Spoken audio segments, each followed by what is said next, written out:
Dante, Divine Comedy, Inferno, Canto 34. Vexilla regis, produnt inferni, towards us.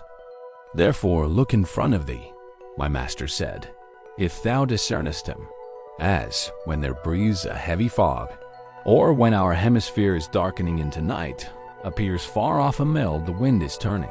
Methought that such a building then I saw, and, for the wind, I drew myself behind my guide, because there was no other shelter. Now was I, and with fear in verse I put it, that where the shades were wholly covered up, and glimmered through like unto straws in glass.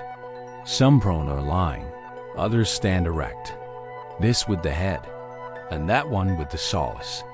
Another, bow-like, face to feet inverts.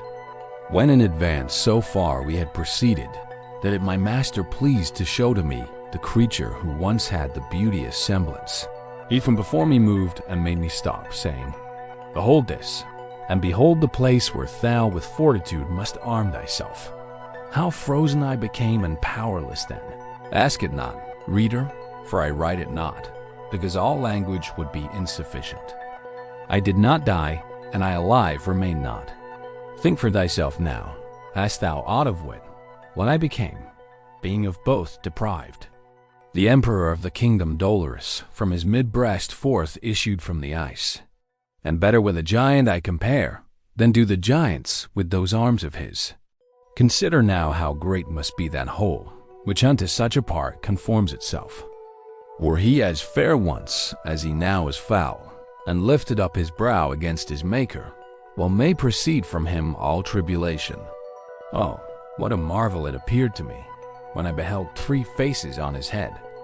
The one in front, and that vermilion was? 2 were the others, that were joined with this above the middle part of either shoulder, and they were joined together at the crest. And the right-hand one seemed twixt white and yellow. The left was such to look upon as those who come from where the Nile falls valleyward.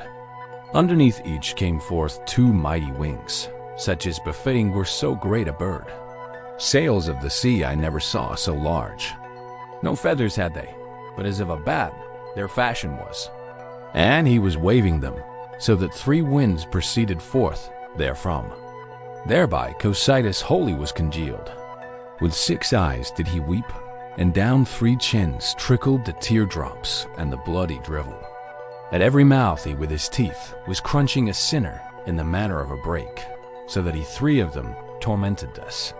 To him in front the biting was as naught unto the clawing, for sometimes the spine utterly stripped of all the skin remained. That soul up there which has the greatest pain, the master said, is Judas Iscariot. With head inside, he plies his legs without. Of the 2 others, who head downward are, the one who hangs from the black jowl is Brutus. See how he writhes himself and speaks no word. And the other, who so stalwart seems, is Cassius. But night is reascending, and 'tis time that we depart. For we have seen the whole, as seemed him good. I clasped him round the neck, and he the vantage seized of time and place. And when the wings were opened wide apart, he laid fast hold upon the shaggy sides. From fell to fell descended downward then, between the thick hair and the frozen crust. When we were come to where the thigh revolves, exactly on the thickness of the haunch, the guide, with labor and with hard-drawn breath, turned round his head where he had had his legs, and grappled to the hair as one who mounts, so that to hell I thought we were returning. Keep fast thy hold, for by such stairs as these, the master said, panting as one fatigued, must we perforce depart from so much evil. Then through the opening of a rock he issued, and down upon the margin seated me. Then towards me he outstretched his wary step. I lifted up mine eyes and thought to see Lucifer in the same way I had left him, and I beheld him upward hold his legs. And if I then became disquieted, let stolid people think who do not see what the point is beyond which I had passed. Rise up, the master said, upon thy feet. The way is long and difficult the road, and now the sun to Middle Tierce returns. It was not any palace corridor, there where we were, but dungeon natural, with floor uneven and unease of light. Ere from the abyss I tear myself away, my master, said I when I had arisen. To draw me from an error, speak a little. Where is the ice? And how is this one fixed, thus upside down? And how in such short time from eve to morn has the sun made his transit? And he to me, thou still imaginest thou art beyond the center, where I grasp the hair of the fell worm who mimes the world.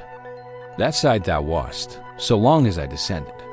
When round I turned me, thou didst pass the point, to which things heavy draw from every side, and now beneath the hemisphere art come opposite that which overhangs the vast dry land, and neath whose cope was put to death the man who without sin was born and lived. Thou hast thy feet upon the little sphere, which makes the other face of the Judeca. Here it is morn when it is evening there, and he who with his hair stairway made us still fixed remaineth as he was before. Upon this side he fell down out of heaven, and all the land that whilom here emerged, for fear of him made of the sea a veil, and came to our hemisphere.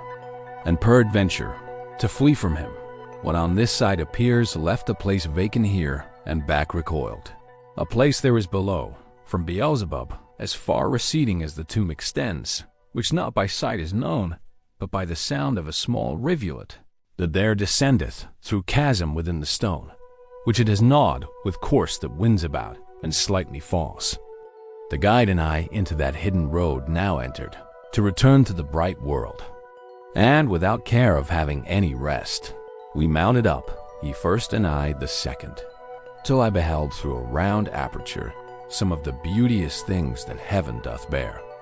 Thence we came forth to behold the stars,